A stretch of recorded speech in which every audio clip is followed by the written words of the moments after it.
On the agenda scheduled public hearing, I will open the public hearing, but I want to state that the only relevant information or input would be that which supports a reconsideration of this motion. Any other discussion is mute since there's been a decision otherwise. So, public hearing is open. Is there any evidence that supports that the town should reconsider that vote? Yes. I'd like to have them reconsider it. Please approach the podium. Just introduce yourself to the clerk for the minute. My name is John Bergman. First of all, I want to get this off my mind. I don't know who's sending them out, but my mailbox is for official government mail only, delivered by the Postal Service. I'm getting these in my mailbox. Next one I get, I'm going to turn over to the Postal Service. Now, on these people that's against this pit, they're saying that it's dusty. I've been down in Frank's pit a lot of times, and it is not dusty. You follow a combine through a field when they're soybean picking, and that's dusty. Next, there's trucks on the roads out there. I will ride with any of those truck drivers. They're professional drivers. But I won't ride with these people driving up and down that road with a cell phone glued to their ear, gossiping about what their neighbor wore to the party. Pollution. Frank Brothers has a deal right out here by Stores Lake. That's not polluting that lake. That's not doing a thing to it. And my last comments are, our town needs every bit of taxes they can get. And that TIF will provide taxes for our township, for our police, fire, and schools. Plus, Rock County is deep in unemployment right now. And that pit would put people on working there. And they would be paying taxes to us. That's about all I got to say on the matter right now. Thank you, John. Any other testimony that would support reconsideration? Yes. Introduce yourself to the clerk, please. Yes, I'm John Konecki. I live immediately to the south of the proposed gravel pit on Bowers Lake Road. Konecki, K-O-N-I-E-C-K-L. And I want to add to his comments that I grew up 2 blocks away from the gravel pit in Franklin near St. Martin's near Franklin. And the gravel pit provided no problems as far as dust or noise, and safety issues can easily be addressed by the proposed alternate route going directly to Highway 10. I know that Klug Road is about the same type of construction as Chain Road, and we did have problems with the gravel pits, trucks tearing up the road, and Chain Road had to be repaired several times a year, but that was problem went away once they built the bypass around the Chain Road. It's now the gravel pit is now a luxury subdivision with a private lake with free access to the locals. I took my kids there several times regularly when we were visiting the grandparents this spring. As far as the noise and dust, it's a farm, and you're going to have dust every time it's plowed. You're going to have smell noise when they fertilize the fields, and the gravel pit would be in operation at the same time that it's going to be supplying gravel for the Highway 26 road construction. So at the same time that the gravel pit is operating immediately to the east of Klug Road, there's going to be noise and dust from road construction immediately to the west of Klug Road. As far as wildlife threatening, there's barn cats on the property as it is now. I have to trap and kill 3 or 4 bobcats every year that wander over to our property and attack our birds. And the gravel pit operation cannot be any cause worse threat to wildlife than the bobcats that exist there on the property now. Thank you, John. Any other testimony that would support town's reconsideration of this decision? Introduce yourself, please. Yes, Ron Peterson. I work for BRN as an engineer. I'm certain that you've studied your C1 zoning there. What I'd like to point out, and you're probably well aware of it, that in your C1, that's a lowland conservancy. It's an overlay district, the ag district. The ag district is still out of control here.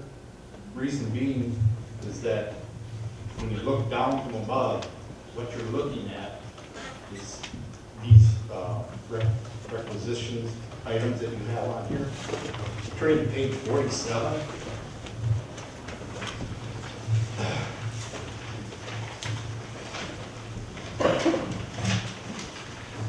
In the first paragraph, last sentence about the soil types, it indicates this district is delineated by alluvial or wet soils defined in this ordinance as, and it lists the soils. If you can say that those soils on that gravel are wet or alluvial, then incorrect. The major soil type there is Rodman-Lorenzo complex, which is subject to gravel. So your C1 overlay district, if you look at that, it doesn't pertain because you don't have those types of soils. And I'd like you to take that into consideration. I know you've studied it, but this is a major consideration right here. And that's the way it's been explained to me that your A1 district is your primary district. If you are thinking that the C1 will control, then ask yourself, why do we have an A1 there at all? Why isn't it just a C1 instead of an overlay?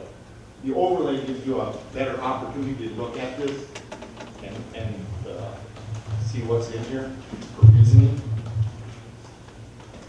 Then just, I don't know if it really is going to affect the conditional use, but on page 48, 3E,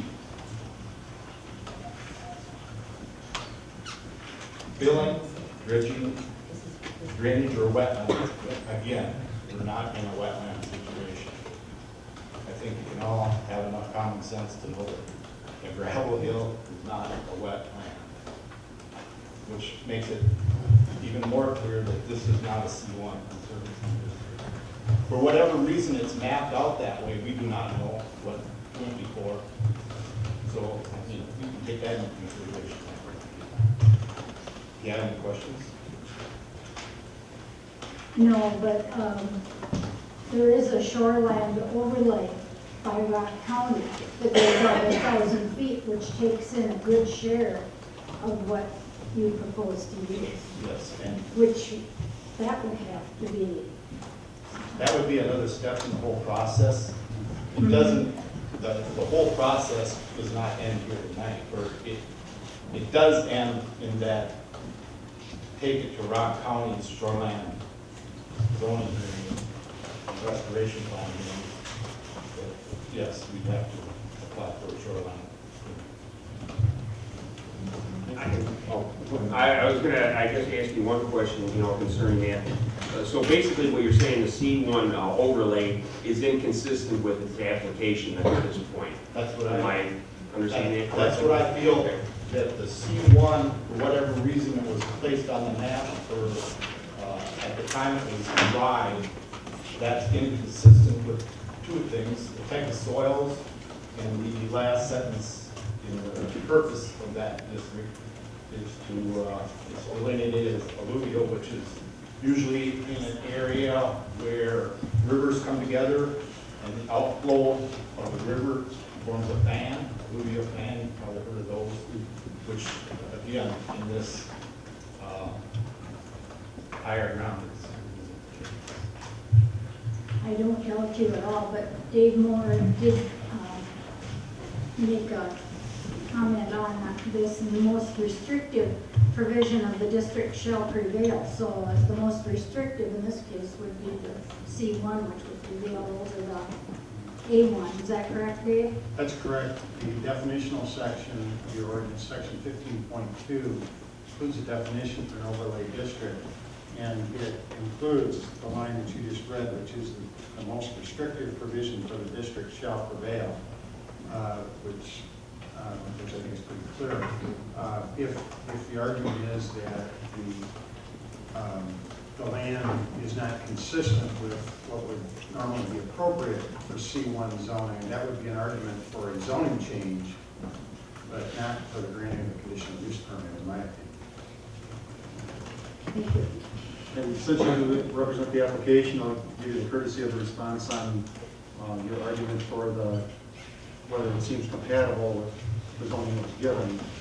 And you've got a good argument on that, but the decision was based on fact. And the fact is that it is zoned that way, whether that was a rational application of the zoning or not. That decision, at this point, has been based on the fact that it is there. So I appreciate your argument on. Which wouldn't preclude us from coming back and asking for a rezone on the. Anybody can petition for amendment to either the zoning, by zoning application, or petition for changing the ordinance. Those applications are appropriate, in defining what the intent is.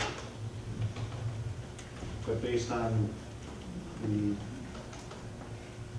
zoning that was reviewed and what's in place now in our ordinances, this decision was based on those facts.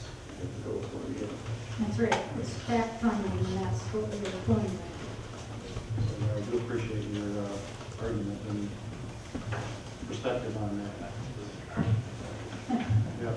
Well, I mean, your perspective on the rationale. And again, since you were the applicant, I wanted to afford you that response. Thank you.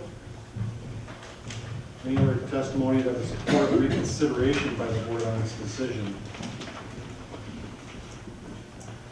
Hearing none, I'll close the public hearing. That ends any immediate action on item 5 on the agenda. We're going to move on to item 6 on the agenda. In a couple of minutes, we'll take a 2-minute recess here. I'll ask you to please respect be quiet here for a couple of minutes as opposed to allow discussions. We're going to recess here for 2 minutes on that. We'll move on with the rest of our agenda.